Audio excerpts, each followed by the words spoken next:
What is good, ladies and gentlemen? It's your boy Foxy. Welcome back to the Fox's Den. I got a fucking hair on my head. It's bothering me. Holy shit.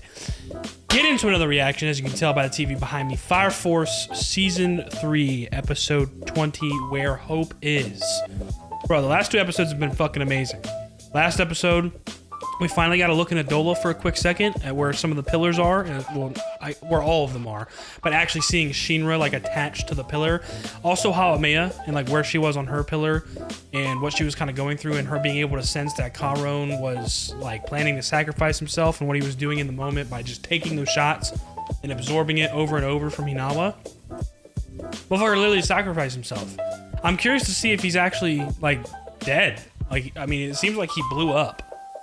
And Haomeya was traumatized and, you know, was saying like, no, Karon, please, no. You know, because they're really close. Like, you know, Karon was the main one that actually like paid attention to her and like cared about her and wanted to make sure that she was okay, and is pretty much his entire motivation for continuing with this, you know, Great Cataclysm, because he sees the destruction like it could also be as salvation, mainly for her, since she's had to deal with hearing the voices of the general public, just humanity, and all their negative thoughts, and she's constantly berated with that. Definitely takes a toll on your mental, as you can see. Like, you know, they kind of, I guess, bonded it in a way ever since she was younger, where she would kind of take out her anger on him to get some sort of release and like relish in the like chaos, because that's like the only way to like for her to be able to cope with it and like get through it, you know, without going completely insane. So, and he was completely okay with that. And there was one moment where I think she asked him like what he thought of her, and he was like, well, I've never really thought about it. I mean, you should know, right? Because you can read thoughts and shit. And then it just shows unconditional love on the screen, and she gets kind of embarrassed and turns around. So really amazing episode, and the Great Cataclysm has officially started. Arthur's here. We get a glimpse of Dragon potential fucking rematch happening there, and then Squad 8 basically pretty much fully regrouped for the most part after they, I guess, defeat Karon, and Arthur saves you. So we'll see what happens next, and see if we get right into like this fight with Arthur or what. Or I'm hoping we get some more look into Adola and catch up with Shinra and Sho and see if they're able to participate or do anything. It seems like they're just bound to these pillars right now. Like, there's got to be a way to get out of it, right? At least I think so. So very excited for this episode. Let's get into it. If you guys enjoy the reaction, please like down below, comment, subscribe for new, hit that notification bell so the next one's dropping. Let's get it. Fire Force Season 3, Episode 20.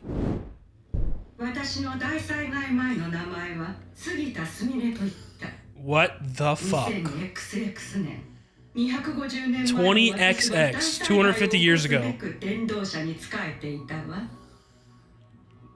Those are pictures of a real human being. This is footage of like the real world. And this is apparently Sumire before the Great Cataclysm? Nah, this is insane. Over and over, countless times. A desire for death. Extinction.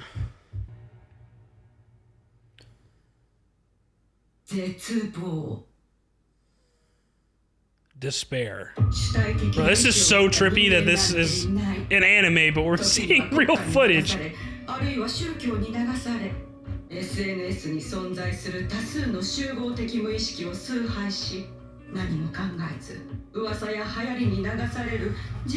Wow, this is going really deep, bringing in social media and how like everything's so quick and they believe things very quickly. Just push it out. Who cares if it's true? People believe it. They want rumors. Insects, bro. What the fuck is going on?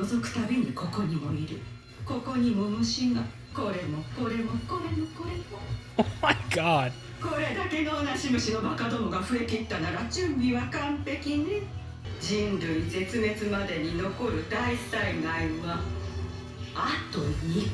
Two. So this was, and this is Sumire before the last one. So this one happened, and the one that's currently happening in real time with Squad 8 and everything. This is the last one apparently. Flames and spontaneous human combustion. Sure is. What the fuck, bro? What an insane start to the episode. This is so trippy. What is that smile? Bro, What the fuck, dude? What a way to start the episode. Holy shit.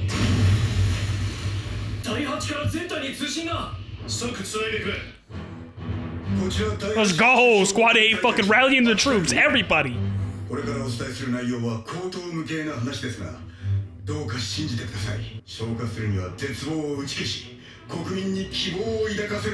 Give the people hope. We gotta actually fucking raise people's morale to believe that they can survive this. Wow, dude. What a fucking intro to the episode. Don't give up hope.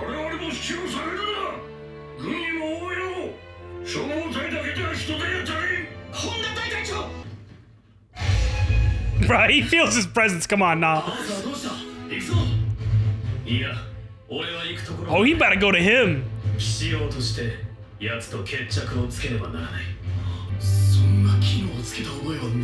But the way you are right now, dude, it don't matter. His imagination is enough. That's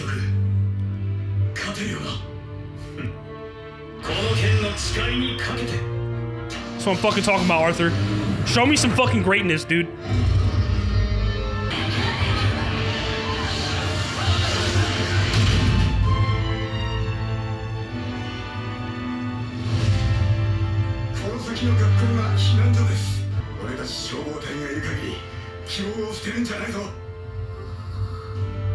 There we go. One person at a time. Especially children. He looked up to him and was like, oh my god. He's gonna remember that for like the rest of his fucking life.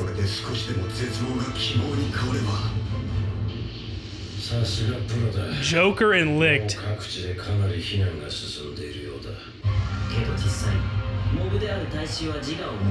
No sense of self-identity.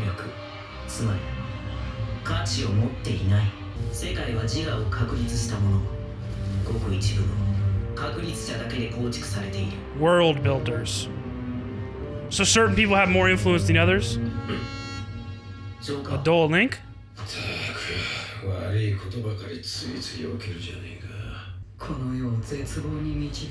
Those who will guide this world into despair. Who? The pillars or doppelganger? Yeah, because, bro, oh my god, seeing Chrono, I just remember. Is this another Chrono? That's the doppelganger. Oh, here we fucking go, bro. Here we go. I forgot about the end of last episode. Benimaru, where the fuck is your doppelganger? He pulling up on you too? Oh my god, bro, this is gonna be insane. So like I thought, they're gonna be fighting their own doppelgangers. And then Arthur's gonna be fighting Dragon? Oh my god. Oh, that fucking guy. Tamaki's fought him before.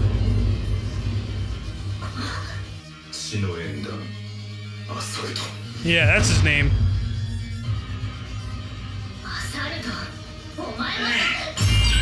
What the fuck? We made it through a couple episodes of no fan service. Well, this is good because he's gonna trip. Oh wait, that was her plan? Yeah, that's right, because he lost it last time. He couldn't handle the fan service. He couldn't take it. That's how she won.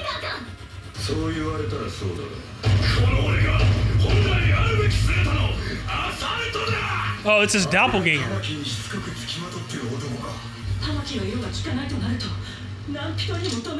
No one who can stop him? Really? Who the fuck is it? Oh, shit. Is that fucking Juggernaut?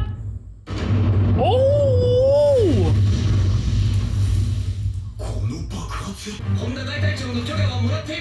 Oh, that's right. Wasn't Juggernaut in that fight before? Bet. Let's go.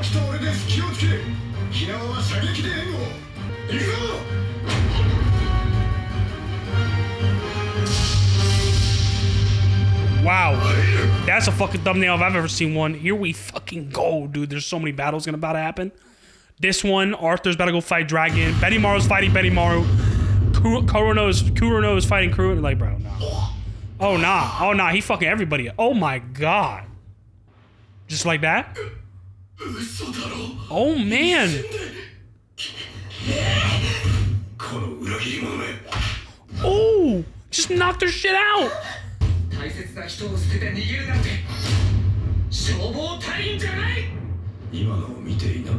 Did you not see what just happened?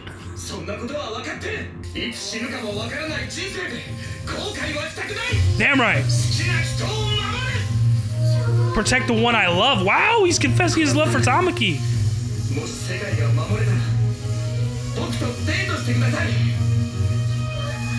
Wow, that's an insane development I wasn't expecting. Okay, yeah, you didn't stand a fucking chance. How soft and weak.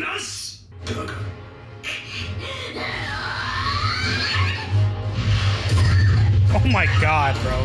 How the fuck did her jacket come back on so quick?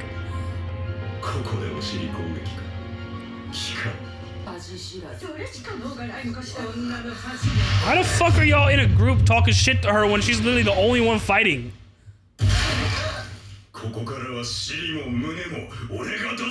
mean, that kind of despair and negative thoughts, yeah, this is gonna speed up the flames a lot more. Why is she just lazing around? She's fighting! What the fuck is that?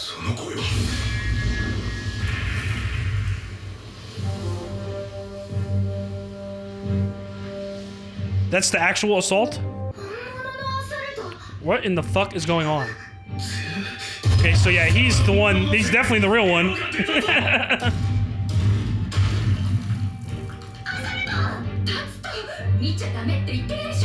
What the fuck is going on?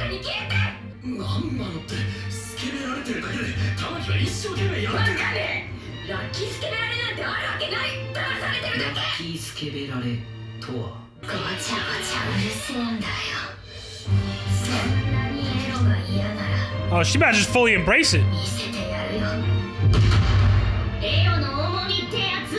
Okay, yo, fan service is the level up in this shit? Okay. What an interesting direction. Wow! Despicable whore?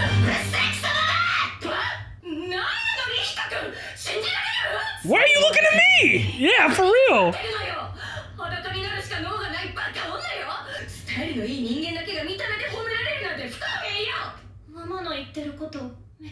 Doesn't make sense, yeah.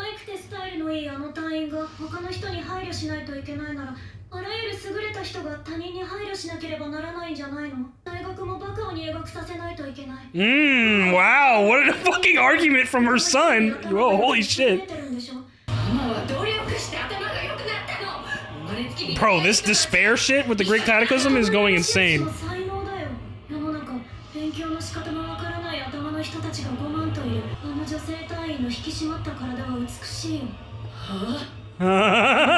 Yo, what is happening?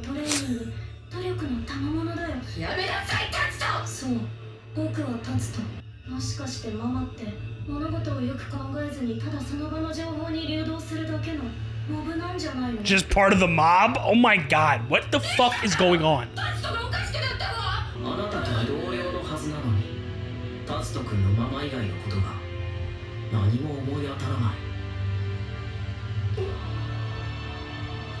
Wait, she just disappeared?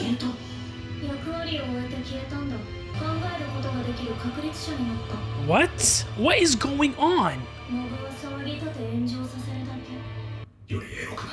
Thanks.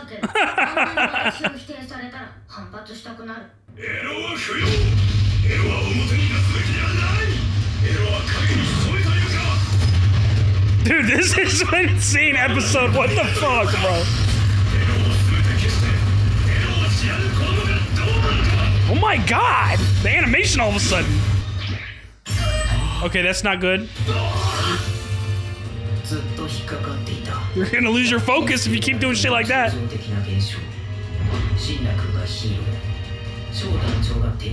Uh-huh. A symbol of life. Oh my god. God damn. Sexual desire is exactly what we need. What the fuck, bro?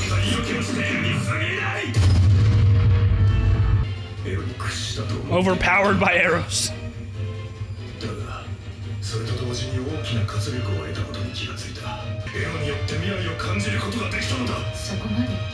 It did that much for you?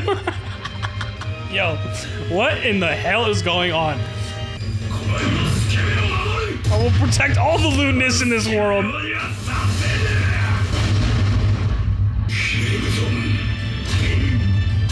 Oh my God!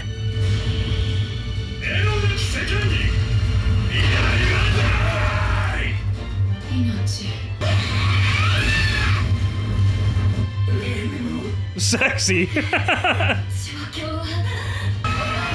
Everybody stripping? Okay, who would have thought fan service became so fucking important to the actual plot? Like, what the fuck? This whole time, it was all for this. Sexual desire is hope! Yo! I can't get over this. Throbbing? Hey, yo! Throbbing bullet. This man's literally got hit by a red rocket. Holy fuck.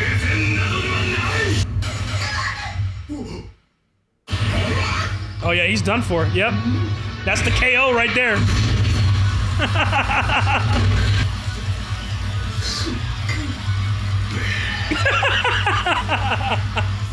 Yo, what the fuck was this episode, dude? The fan service was actually, you know, it was all part of the plan the entire time. Holy fuck, bro. She's in charge of this world's sensuality. This fucking soundtrack right now, like, yo, where the fuck did that come from? And he's just out.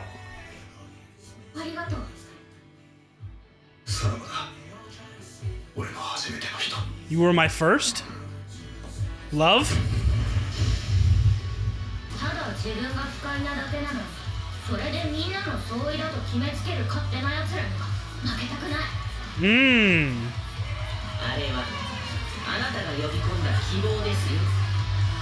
The mascot's in the background.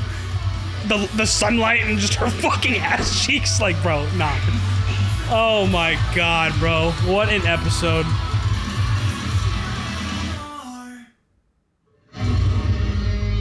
Yeah, where the fuck's Dragon at, baby? Alright, next episode. Holy shit, bro. What the fuck was that? Wow. I'm thoroughly entertained. Alrighty, guys. What another amazing episode of Fire Force Season 3. Wow. Who would have thought this entire time fan service was actually all part of the plan? It was all intertwined somehow with the Great Cataclysm, despair, and hope. Sexual desire is hope. Yo, bro, nah, this shit was insane, bro. It's actually so funny that they went, like, just when you thought, like, because obviously, like, fan service at the end of the day is pretty much a gimmick, and a lot of anime has it. Even shows that are not as, like, I guess, lewd or like utilize fan service as much. A lot of anime like still have it, at least somewhat. Fire Force definitely has it a lot more than others in terms of the extent. Like, I wouldn't really necessarily call Fire Force like an ecchi anime, but it definitely like leans in that fan service direction a lot. I think one of my most popular clips is when I first started watching Fire Force in season 1, and I think it was like Arrow fighting somebody from Hajime, and like all of her clothes like ripped off from like some attack or something. And yes, I think it was that scene. I can't really remember exactly what, but it's one of my most popular clips on TikTok solely for the fact that fan service is involved. Obviously, it's a huge talking point in anime and just amongst like communities that watch shows, and fan service just exists, which is funny to me because a lot of people fucking hate it, which like I don't exactly like it. Like, I feel like it's definitely misplaced a lot of the times and it's kind of unnecessary.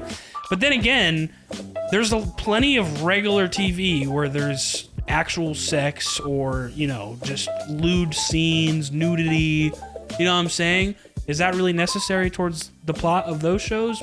Probably not. But nobody has anything to say about those. It's just an interesting talking point. But the fact that they leaned into it this much, this episode specifically, like leading up, like the story, like all the way up until now, like this, like they went, like it's almost like they took it from, you know, the extreme hyperbole it was already at, and went 1,000 times harder. Like, yeah, dude, fucking fan service, nudity, lewdness, sexual desire, whatever you want to call it, is part of the plot. It's part of the plot, bro. Like, dog, what a fucking episode. That shit was insane from the beginning, the intro to seeing all these like this like real footage clips of like apparently Sumire before the last Great Cataclysm. So basically before the last Great Cataclysm, that's like, you know, the real world, like a world that we are familiar with in our reality. Like Sumire looks, this is a clip of an actual human being. Who knows who this actor is? She did an amazing job. Like the wicked, like disturbing smile she put on, her talking about, they went kind of in depth with like social media and how people were just, you know, so glued to their phones and constantly looking for the next craze, the next rumor, the next thing to talk about, even if it's not true. Just like insects is what she describes them as, which is kind of an interesting talking point in itself. Like, yeah, social media is a big thing that like just grew so quickly and really changed the world. Like really changed how humans interact with each other and just all kinds of things in the last like 20, 30 years. So that was interesting in the beginning of the episode. I'm like, holy fuck, I wasn't expecting this like sort of like take. And then we get back into like the actual animation squad 8, like rallying the troops and letting all of the Fire Force companies know, everybody else, like, yo, what's strengthening these flames is despair, so we have to give the people hope. Don't give up hope. That's the whole goal, to try and stop this Great Cataclysm. And so everybody starts putting in their all on like saving people and rescuing people. And I found it kind of odd because I remember when I saw Obi save this kid Tatsuto, his mom like had a disgusted look on her face. I'm like, what the fuck are you like? Like, it just made me think, like, is this bitch a Karen? Like, he just saved y'all's lives, and you look like you want to like bitch him out. that's the look she had on her face. I found it kind of weird. And then as we get into this, you know, fight between Assault's doppelganger and Tamaki, and he made quick work of the rest of Squad 8, and then it was literally only Juggernaut and then Tamaki. Shit, I just forgot about that. With how much the fan service took over and just the absurdity of the episode, I completely forgot when Juggernaut was going, like he was one of the last ones standing to protect Tamaki, he actually confesses his love for her. That's an interesting fucking development that I didn't see happening. Well, I think there was hints of it when they first like interacted with each other, and like the last time that they, you know, had that fight alongside each other in the Nether. So maybe it was already there, but like he was pretty brave enough to just go ahead and confess his love, especially because like he wanted to protect her. And so that was a pretty interesting, sweet moment. And then the actual Assault shows up and helps us out fighting the doppelganger. And the original Assault is the one that, you know, fell, like, basically lost because of Tamaki's lucky lechery. He's still, like, sort of prone to it, but he, like, overcame it. And then, like, they end up fighting together. I mean, what a crazy full circle moment. Honestly insane. And then we get this crazy back and forth between Tatsuto the son and then his mom, who's like a researcher, and like the whole crowd was like talking shit to Tamaki, like how indecent, blah blah blah, this and that. And then like the mom was like, you fucking whore. I was like, whoa, what is happening, bro? Tatsuto, like, I guess somehow becomes aware that he's a world builder and like just starts literally proving his mom wrong over and over and over and over in this argument, kind of relating what the mom's talking about Tamaki, like how it's like a disgrace, this and that, blah blah blah. It's like, okay, well, if you apply it to other things like sports, for example, then that would mean that, you know, any like bad player or whatever, regular players, average players, they just wouldn't play, or researchers. Yeah, you're a researcher, mom. Oh, so I guess you were just born smart. You know what I'm saying? You didn't work hard for that or anything, huh? Okay, so like that was an insane argument in itself, and then all of a sudden she vanishes because she'd fulfilled her role or whatever. Like, dude, what an insane episode. And that crazy last attack from Assault, taking out the doppelganger. What did he call it? Like throbbing fucking bullet or something, and it looks like just this giant red rocket. Like, this guy literally got taken out by a red rocket, bro. Like, this show is hilarious, dude. It's fucking hilarious. The fact that it all came down to this episode at one point where it's literally centered around fan service, and it wasn't just, at least in this case, like for its plot, like they actually made it active in the plot. Like, it wasn't, it is still a gimmick, but it wasn't, in this case, it makes you think like, okay, it wasn't a gimmick all along, at least for this show. Like, they really leaned into it. Really leaned into it. If they weren't enough, I mean, they fucking stood on that shit and made it a part of the plot. That's actually insane, bro. What an insane episode. That was just, fuck, I couldn't stop laughing. That was an amazing, entertaining fucking episode of Fire Force, bro. Who would have thought? Who would have thought? And then everybody takes their clothes off and joins in because it's giving them hope. Sexual desire is hope. Like, what the fuck, bro? Oh my god, what a trolly but fun episode. That was hilarious. That was fucking comedy, dude. Who would have thought? Wow. Fire Force, splendid job. I think if anybody's conquered fan service, it's Fire Force. You guys did it. I think that does it. Enough yapping out of me. That was a fucking fun episode. If you guys enjoyed it, please like that below. Comment, subscribe if you're new. Hit the notification bell so the next one's dropping. I'll see y'all in the next one. Y'all be good. Deuces.